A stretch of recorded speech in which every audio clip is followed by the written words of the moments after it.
Buongiorno a tutti ragazzi, chiunque di voi penso abbia mai sentito parlare delle esperienze di premorte, quindi in effetti che cosa dicono, che cosa sappiamo? In effetti un'esperienza di premorte si verifica quando una persona molto vicina alla morte o in imminente pericolo di morte, quindi diciamo sta in bilico tra la vita e la morte.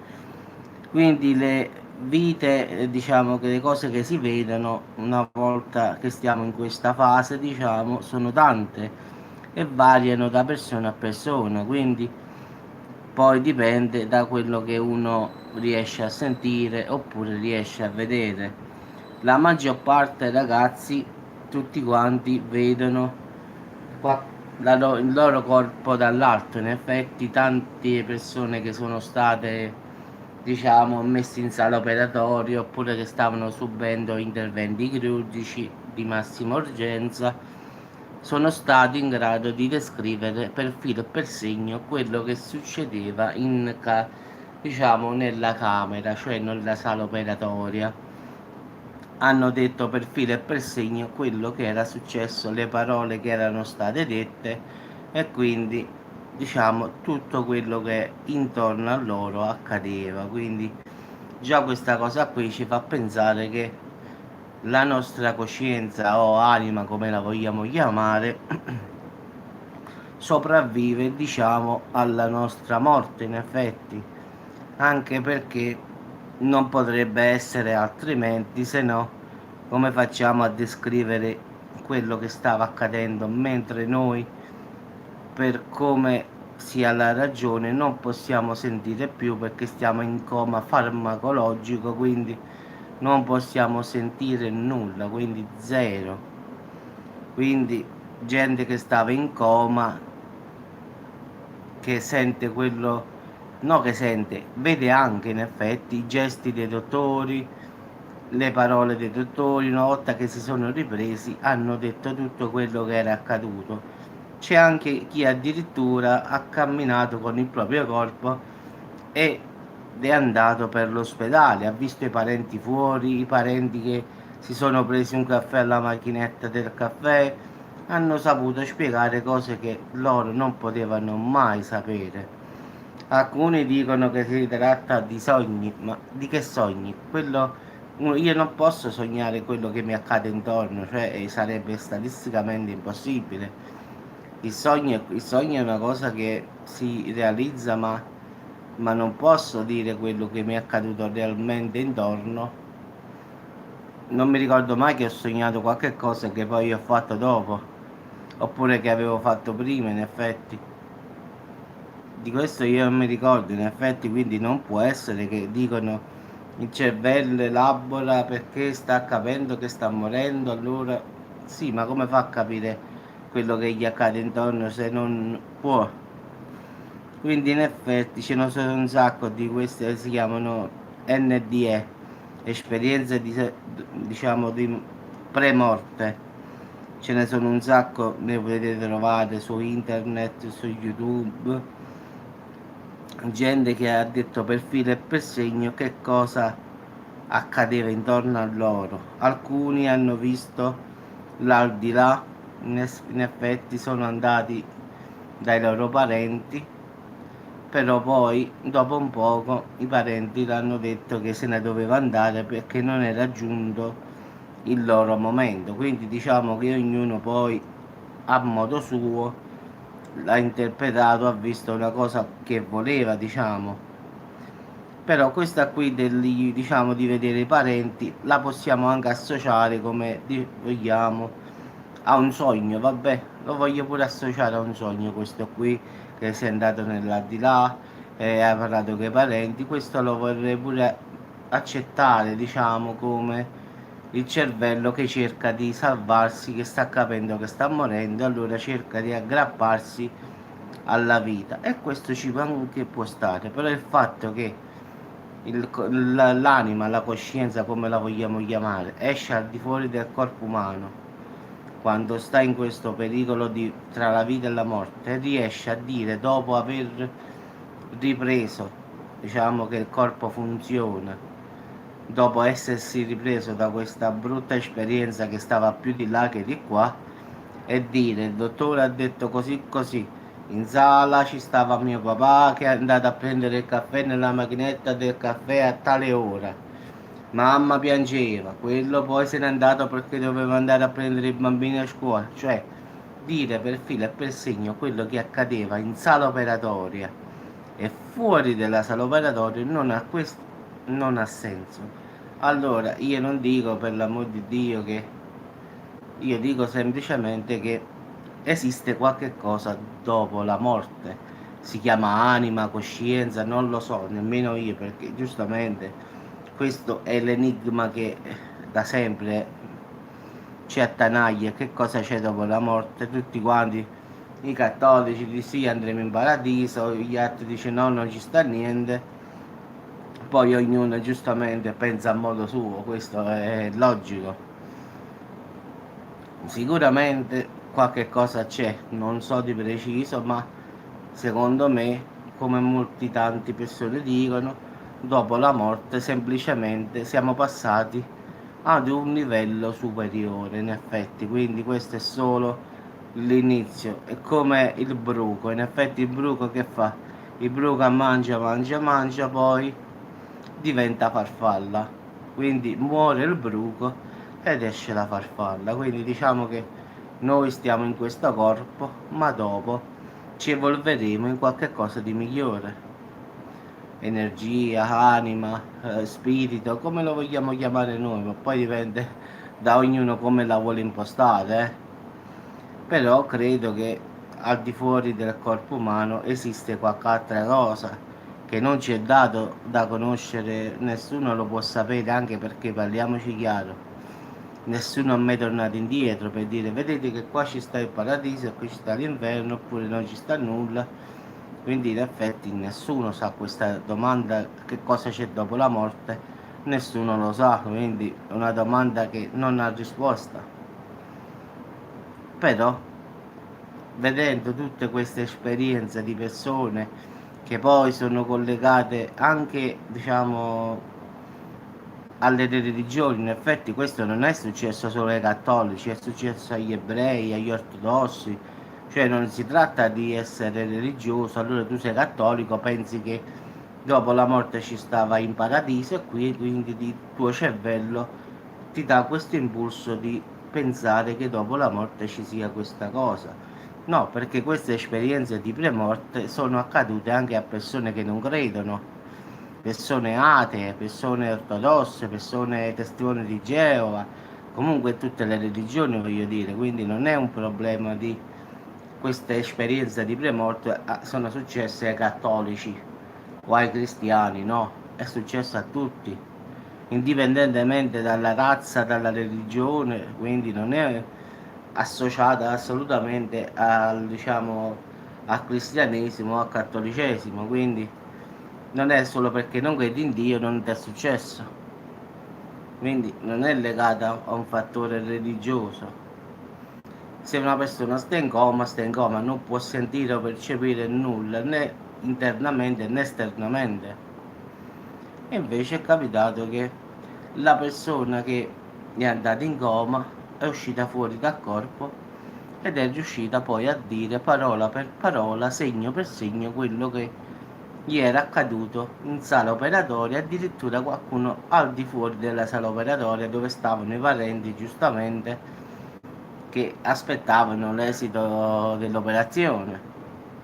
E tante di loro hanno detto per filo e per segno che cosa è successo in quelle 2 o 3 ore. Quindi una ragione ci sarà pure. Non è che ti puoi inventare tutto e indovinare tutto. Pure io in questo momento mi metto a dire fra poco a fratte farà non posso, ciao vivera, buongiorno. Quindi diciamo con tutta la buona volontà non potrei mai predire il futuro. E poi non si tratta qua di predire il futuro, ma di dire quello che tu hai visto. Quindi per sentire quelle parole tu hai visto quella persona. Ma se stavi sul punto di morte in un letto con i medici che ti operavano tipo a cuore aperto. Avvocate. Quindi in effetti qualcosa ci deve stare che sopravvive al nostro corpo, la chiamiamo coscienza, anima, poi ognuno la può chiamare come vuole, però credo che al di fuori, anzi dopo la morte, qualche cosa c'è. Anche perché ragazzi non avrebbe senso che la nostra vita finisse qui, non avrebbe senso, cioè noi siamo nati, cresciuti, poi arriviamo a una certa età, finisce. Che scopo ci sarebbe? Ho capito, Vipero. Quindi non avrebbe senso una vita così, secondo me. Anche qualcuno dice, vabbè, ma nessuno mai è tornato dall'aldilà, ma è normale, ci sono delle regole che tu non puoi infrangere. Non puoi venire qui e dire, guarda, qua ci stiamo bene, qua stiamo così, stiamo così. Sarebbe contro le regole. Anche perché questa è una risposta che non sapremo mai, quindi possiamo avere migliori scienziati, possiamo avere tutto quello che vogliamo noi, questa è una risposta che da secoli e secoli non c'è risposta, quindi dopo la morte nessuno è in grado di dire cosa c'è, anche se gli scienziati ultimamente si sono un po' allargati nel senso di dire che la coscienza sopravvive alla morte. Mo per coscienza loro possono dire anima, poi chi ce la chiama coscienza, chi la chiama spirito, poi ognuno la chiama come vuole. Gli scienziati, giustamente essendo persone che fanno scienza, la chiamano coscienza universale, cioè ognuno di noi ha una coscienza che sopravvive alla morte, quindi noi possiamo dire che abbiamo l'anima. Un sacco di persone, in effetti io ho avuto un amico, avvocato, che stava facendo, diciamo, un'operazione al cuore e quindi stava in coma farmacologico indotto e beh, lui è stato in grado di dire alla moglie e ai figli quello che stava accadendo fuori dalla sala operatoria, che la moglie diceva, ha detto vicino alla figlia speriamo che papà ce la fa perché il dottore ha detto che ci sta una buona possibilità che non ce la faccia, cioè lui ha ripetuto dopo essersi ripreso alla moglie tutto quello che avevano detto tra i parenti fuori, quindi statisticamente è impossibile. Pure diciamo tutto quello che è successo, l'orario, anche lui dice che al di fuori del corpo lui vedeva tutto tipo come una tipo ombra, ombroso, diciamo più distaccato dalla realtà, però vedeva l'orologio, ha detto l'orario esatto di quando è finita l'operazione, perché poi dice quando stava per terminare l'operazione è stato come risucchiato nel corpo, quindi non ha avuto il tempo, ha visto l'orario solo e poi è stato trascinato da questa forza, diciamo, invisibile nel corpo. Quindi diciamo che ci sono esperienze di questo tipo e non puoi dare una risposta. Che dici?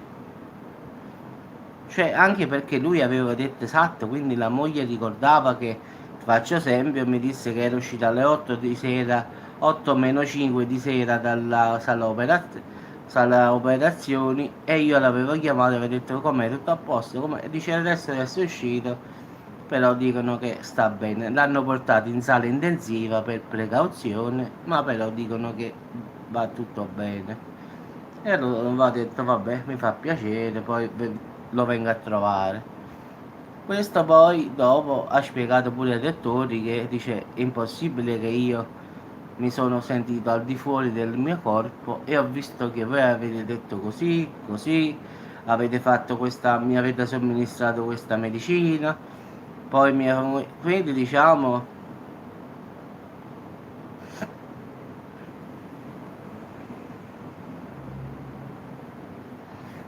sì, secondo me quando tolgono un organo, diciamo in effetti, secondo me sono consapevoli in effetti forse.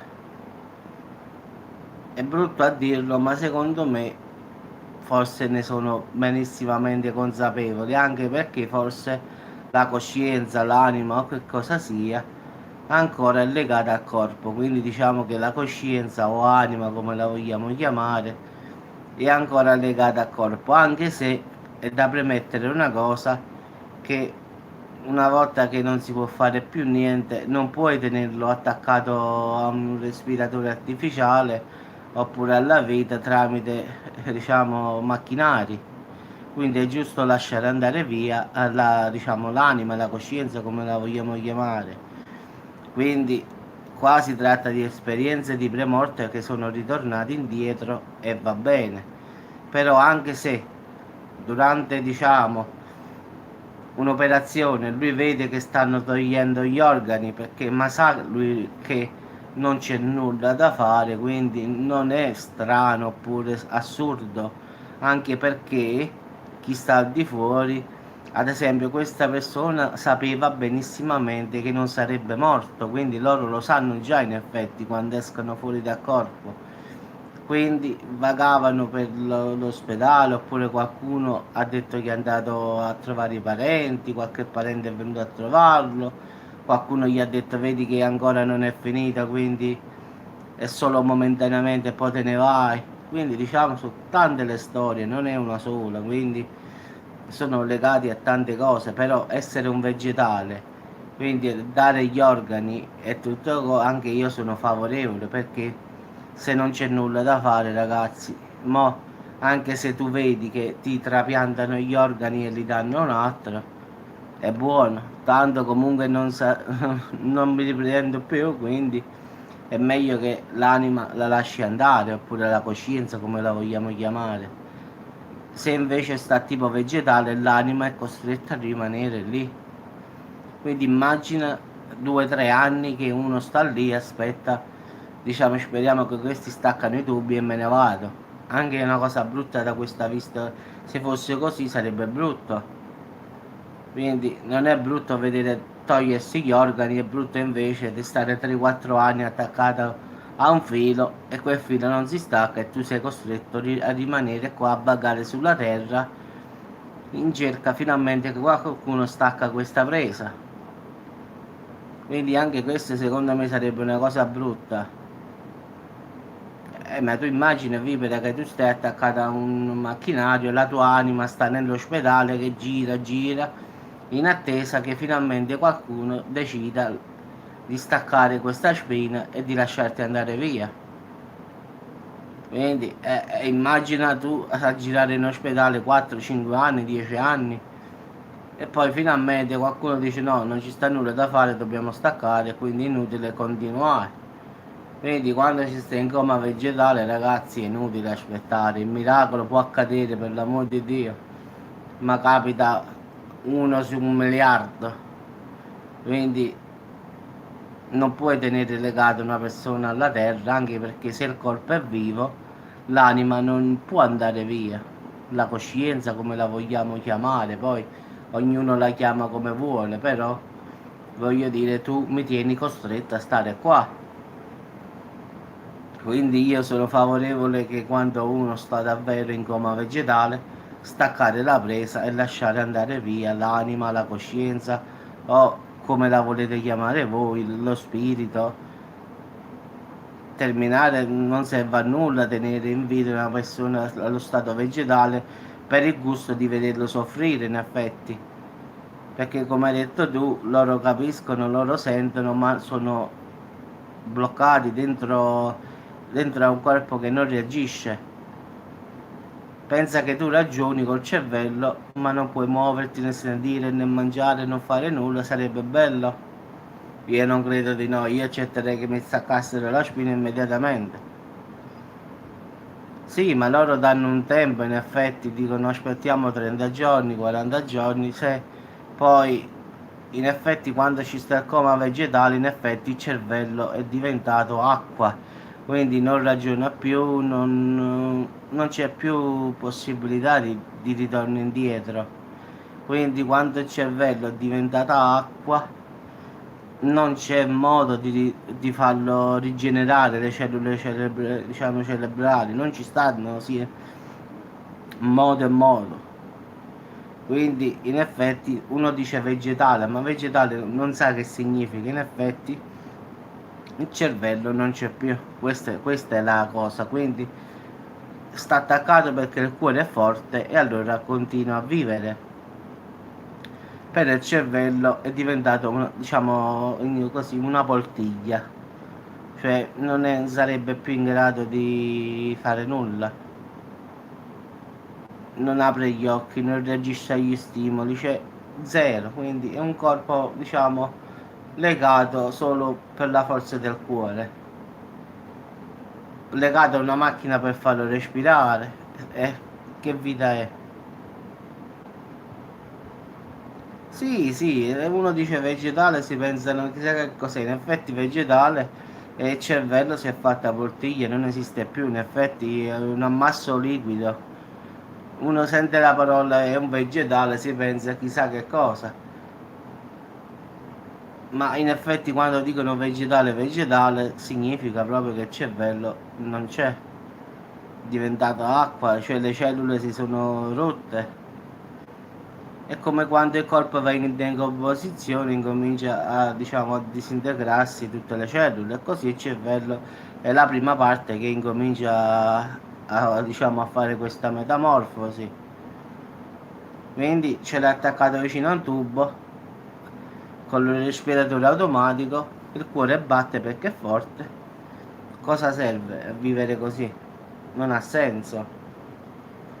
Però molte famiglie si attaccano a questa cosa, però secondo me è una cosa sbagliata perché almeno io credo che l'anima rimanga lì, non può andare via finché il corpo non muore.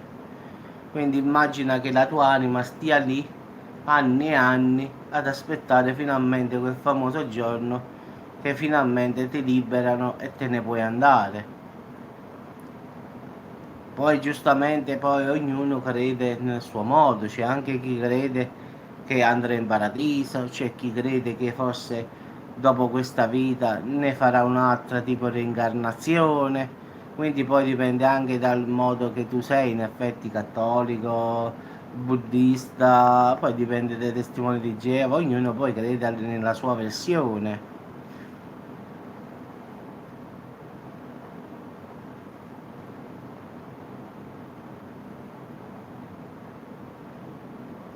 Sì, il cuore, allora il cuore, partiamo che il cuore è un muscolo, quindi il cuore in effetti non è vita, perché in effetti la vita secondo gli scienziati si genera dal cervello, quindi un corpo con un cuore funzionante in effetti non è vita, in effetti il cuore è un muscolo, quindi ha delle contrazioni che pompano il sangue diciamo, al corpo umano. Quindi diciamo che la vera vita proviene dal cervello. Quindi quando il cervello è vegetale, statisticamente si è morti. Allora, purtroppo le leggi sono strane in tutto il mondo. Uno considera che uno è ancora vivo solo perché il cuore batte. Ma riflettete un attimo, ragazzi, il cuore è un muscolo, quindi si contrae, pompa il sangue in tutti gli organi e viceversa, e arriva di nuovo lì e va così. Quindi in effetti non è che il corpo è vivo, ragazzi, no, è quello un muscolo che fa andare, diciamo, l'ossigeno e il sangue in tutte, diciamo, le vene del corpo. Però nel cervello, ragazzi, questo non avviene più quando è vegetale. L'ossigeno e, diciamo, il sangue al cervello non arriva più, anche perché non lo assorbe perché è diventato tipo una melma, una poltiglia. Quindi arriva in tutti gli organi, ma al cervello no. Quindi statisticamente diciamo che l'anima oppure la coscienza, ragazzi, come la vogliamo chiamare, non è che stia nel cuore, partiamo da questo. La coscienza sta nel cervello. L'anima, se esiste, sta nel cervello. Quindi, secondo gli scienziati, e non secondo me, questo non è un mio parere, quello che noi chiamiamo coscienza, anima, spirito, quello che vogliamo dire di come la pensiamo voi, risiede nel cervello umano. In effetti anche l'ultimo scienziato che è uscito disse che noi abbiamo tutti questi tubi connessi nelle cellule cerebrali e da lì nasce la nostra coscienza. quindi diciamo sono tutti microtuboli che governano la coscienza. Quindi anche l'ultimo scienziato, sì, l'elettrocefalogramma risulta piatto, quindi è morto statisticamente. Lo tiene in vita solo il cuore, che è molto forte, e giustamente non staccano la presa perché dicono vabbè, può succedere che si riprende. Quindi diciamo che per motivi, diciamo, diciamo per motivi morali si ritiene che si deve aspettare che il cuore si fermi. È una legge brutta, però è così, ragazzi, e quindi non puoi cambiare le regole. Sono obbligati i dottori a tenerlo in vita, anche se non ci sta nulla da fare più, però è così, ragazzi. Quindi il cuore, come ho detto io, ma lo sapete tutti, è un muscolo, quindi contrae. Eh sì, i dottori non lo possono fare, passano un guaio se staccassero di spontanea volontà. Poi, dopo tanto tempo, i dottori si riuniscono e parlano con i parenti. Dicono: guardate, non c'è più nulla da fare, solo il cuore lo tiene in vita. Se date il consenso, noi stacchiamo la spina. Cioè, quindi, dopo un po' di tempo che passano queste, diciamo, settimane o mesi, si rendono conto che non ci sta nulla da fare, i dottori fanno una breve riunione e vanno a parlare con i parenti. Poi dipende tutto dai parenti, ragazzi. Sono persone che capiscono che non c'è nulla da fare e dicono di sì, ci sono persone che si legano a questa persona e dicono di no. Quindi poi è anche un fatto egoistico.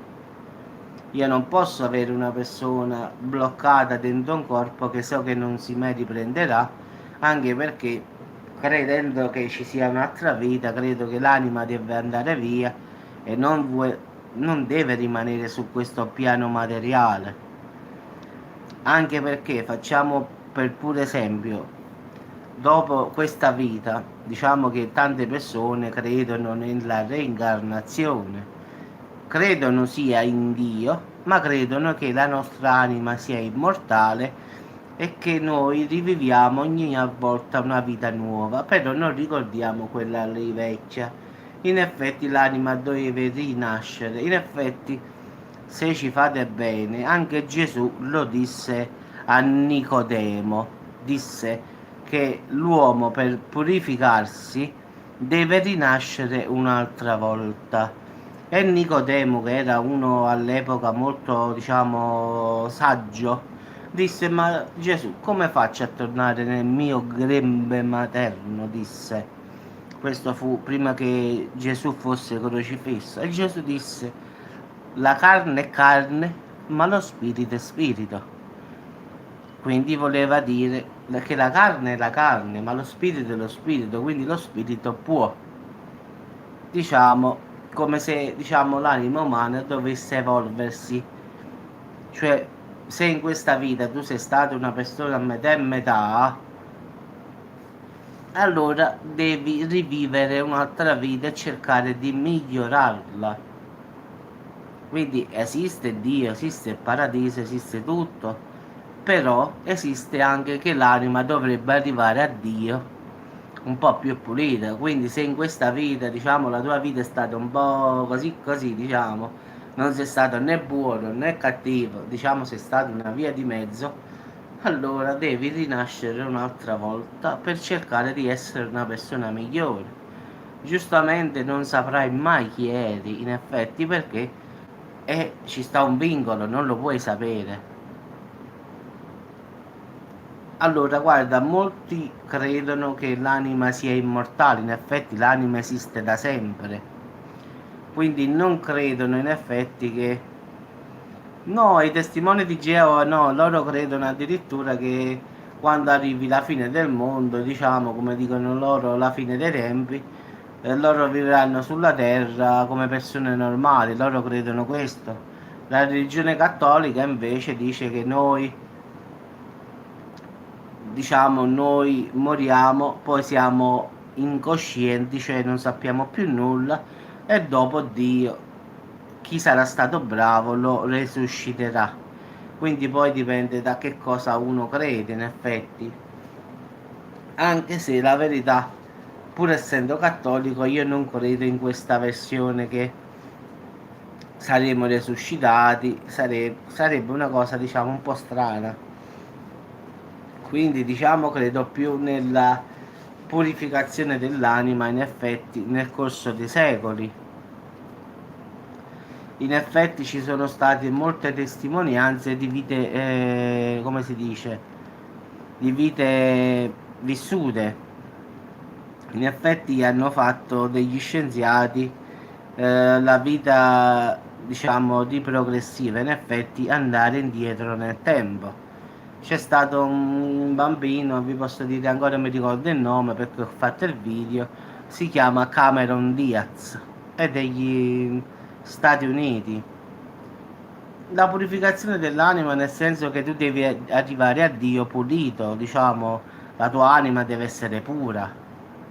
Non puoi andare da Dio che diciamo, è la forza più pulita al mondo in modo sporco, diciamo così, tanto per essere più normali a parlare.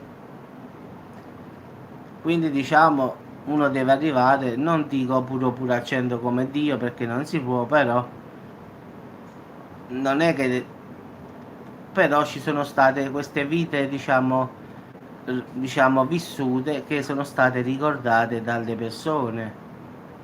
Diciamo che sono andati indietro nel tempo e questo bambino disse che lui una volta viveva in un paesino, in un villaggio, in una casa bianca in riva al mare e conosceva, diciamo, tutte le persone del luogo. La mamma inizialmente pensava che questo bambino, sa, come tutti i bambini, aveva l'amico immaginario, sa, queste cose così, in effetti, credeva che era pure immaginazione, ma crescendo il ragazzo non la smetteva di dire queste cose. Mio papà prima si chiamava così, mia mamma si chiama così, e quindi un giorno lo portarono del psicologo. Lo psicologo volle tentare questa via, in effetti andare in questo villaggio.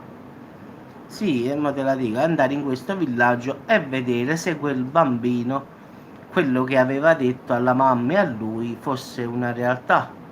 Ci poteva stare qualche cosa di vero. Partono per questo villaggio e trovano questa famosa casa bianca.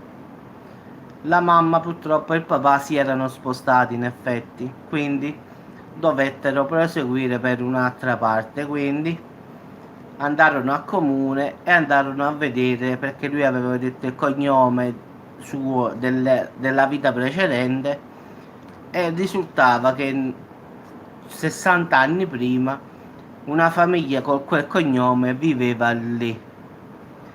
Quindi in effetti lui girando trovò in effetti i suoi fratelli, diciamo, molto vecchi in senso perché erano ottantenni e lui li riconosce uno per uno. Questo è Giuseppe, questo è Michele, questo è qui.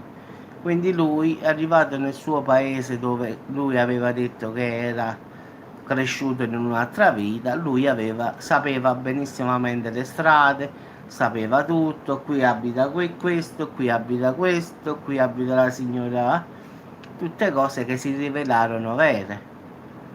Quindi come faceva questo ragazzino di 8 anni a sapere tutte queste cose?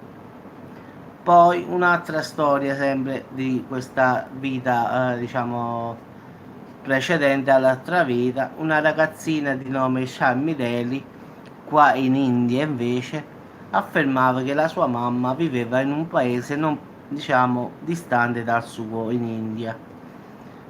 Ed era morta piccolina, disse, ed era rinata in questo corpo nuovo. A 7-8 anni insisteva che la mamma stava in questo paese, il papà stava in questo paese, aveva 3 sorelle e 3 fratelli. Anche questa signora, presa dalla curiosità poi, perché la bambina ne parlava come se fosse proprio vero, quindi lo diceva in modo spontaneo, andarono lì la mamma andò in questo paese dell'India, lontano da dove abitavano, e la ragazzina vollero fare un esperimento perché andò anche un psicologo insieme a loro.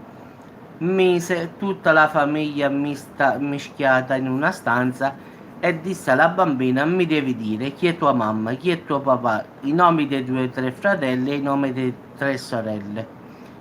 Lei seppe dire tutto perfettamente. Questa è mia mamma, questo è mio papà, si chiama così, si chiama così. Disse tutti i nomi delle 8 persone, tre fratelli, tre sorelle, mamma e papà. E indovinò senza battere ciglio. Questa è mia mamma e si chiama Anna, questo è mio papà e si chiama, faccio esempio, anche perché erano nomi indiani, quindi non sono facili da dire, non me li ricordo poi. Però questa bambina disse per filo e per segno come si chiamava la mamma, come si chiamava il papà, chi era dei tutti e 8, la mamma e il papà, chi era il fratello, chi era la sorella, e addirittura anche gli amici di famiglia lei riconosce. Quindi voglio dire io, una bambina di 8 anni, è come questi due bambini, sia Cameron Diaz e questa Shanti, che voi potete trovare su Google. In effetti andate a vedere esperienza di vita rivissuta di Cameron Diaz o esperienza di Shanti Deli, il bambino che visse 2 volte. Basta che scrivete così su Google, scrivete Cameron Diaz, il bambino che visse 2 volte. Ma non possiamo dare una spiegazione a questa storia, quindi non ci sarebbe. No, no, era viva, no, no, no, erano vive in effetti, non stavano in coma. Loro avevano detto che in una vita precedente loro erano altre persone, quindi capisci, non si tratta di andare in coma qui. Ti faccio un esempio, tu hai una bambina a 4-5 anni, ti incominci a dire: mamma, io vedi che nell'altra vita la mia mamma si chiamava Maria. E tu dici: ma non scherzare a mamma, questa io sono io la tua mamma, non esiste un'altra mamma Maria. Diciamo è così la storia. La bambina diceva: ma io c'ho anche un papà che si chiama così e vive, le faccio sempre a Salerno. La mamma viene qua e poi scopre che è tutto vero, in effetti, che i nomi e i cognomi che aveva detto risultavano di persone. Quindi una bambina, che ne so, che vive in Canada, che poi va in India e dice: questa è mia mamma, questo è mio padre, si chiama così, così, così, conosce le strade perfettamente perché c'era vissuto, non c'è spiegazione logica. Allora dobbiamo pensare che la bambina davvero abbia rivissuto un'altra vita. In effetti erano morte da piccoline, diciamo nella vita precedente. Quindi questa bambina a 3 anni, diciamo, già parlava di questa vita. In effetti nelle vite precedenti queste bambine e questo bambino sono morti più o meno sui 12-13 anni e ricordavano un'altra vita. Quindi non lo so, è come se ci fosse stato un blackout del cervello che le avrebbe riportate indietro, cioè come regola non dovrebbe succedere, ma avrebbe fatto ricordare una vita precedente. Sì, come un flash, in effetti loro parlavano dell'altra vita come se fosse stata una cosa normale. Cioè, mamma, io nell'altra vita ero questa e questa. Quindi, non so, veramente le cose nel mondo sono varie, quindi va a capire se è vero oppure no, anche se non fosse vero, una spiegazione razionale non c'è al finale, quindi dare una spiegazione a una cosa così, secondo me, non la puoi neanche dare, anche volendo con tutta la buona volontà. Che dici? Vabbè ragazzi, vi auguro buona giornata. Vabbè, ma ognuno poi è normale. Vedete avvocati, quello è come quando succede qualche cosa, ti deve capitare per credere. Come quando io dico che ho visto qualche cosa, che il meteo, ho fatto prima il video, in effetti domani pioverà al nord e dopodomani 19:20 al centro e a sud, escluse le isole. In effetti questo è, ma tempo generale su tutta l'Italia domani, però domani pioverà a nord, quindi Piemonte, Friuli, Venezia Giulia, Lombardia, Trentino Alto Adige, Veneto, Genova, e poi dopodomani 19:20 il centro e il sud. Le isole purtroppo sia Sardegna che Sicilia nulla, bel tempo lì. Vabbè ragazzi, vi auguro buona giornata, ci sentiamo dopo con un altro video. Ciao a tutti, ciao Avvocatella, ciao Vipera, ci sentiamo.